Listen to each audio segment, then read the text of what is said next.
Lapurdira, Urruñara gerturatuko gara orain, Ipar Euskal Herriko kabalgadak indarra hartzen ari baitira berriz ere. Ikuskizun horretan, euskal dantza, kantua, antzerkia eta musika uztartzen dira, eta geure kulturaren berri ematea du xede. Zinezko gertakaria izanen da Urruñan larumat juntan, beraz kabalkada zintzagotxak, gero emanak izanen direnak ere ondoko igandean.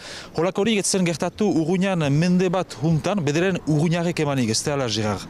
Bai, horixe, bai, erraten alda, 100 bat urte hola ez dela emana izana, atik nahi nuke goitarazi, 1957 eman izan zela Urruñan.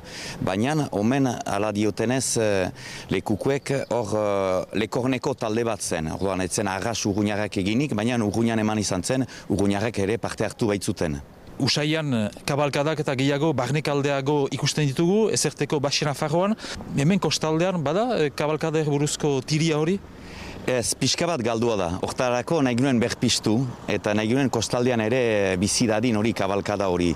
Hori da euskal kulturaren erakustea, zer den, eta egan nahi dugu ere euskal kultur hori bizi dela Urruñan. Beraz, kostaldean nahi ginen eman eta emango dugu hortarako ere. Ez dakinarentzat kabalkada zer da, ikusgarri bada, baina sail desberdin batzuekin. Bai, da desfilea, biztan dena, kabalekin, eta gero badira 3 parteak, hor bada dantza, kantua musikarekin eta antzerkia. Azpimarratu nahi nukena da ere, sorkuntzak direla, gehienak. Baita musika partetik, baita kantuen partetik eta dantza batzuek ere bai. Partikulazki bat, Urruñarrak deitzen duguna, hori dira pausuak edo mutxikoak. Antzerkia parte handia badu, auzi bada, hori da. Bai, auzi moduan egin dugu antzerki hori, 3 gertaldiarekin da, 3 gaia desberdinak, gaur egunean eta gaurko gaiak dira, eta horiek emanen ditugu, eta gero horren ondotik deliberua biztan dena, auzitan guzien bezala. Eta jakiten alditugu, zein diren gai horiek? Ez, hori ez da bain ere aintzinetik aipatzen, ez da ez ere erraten.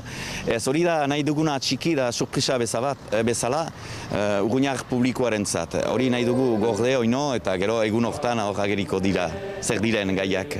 Urruña 9.500 biztanleko herria da. Ze indar izaten aldu 150 presunek egiten duten ikusgarri batek hemen. Zenta pentsatzen dut nahi zinutela Urruñan alako euskal kulturaren aldeko zerbait piztu. Bai, hori nahi dugu, partikulazki euskal kultur hori, moda hori, pixka bat betiko sentsu berian da, kantuak, dantzak, eta hor nahi ginuen nahasi pixka dena, eta horretarazi, kasik 50 urte pasa dela, azken aldean emana izan zela.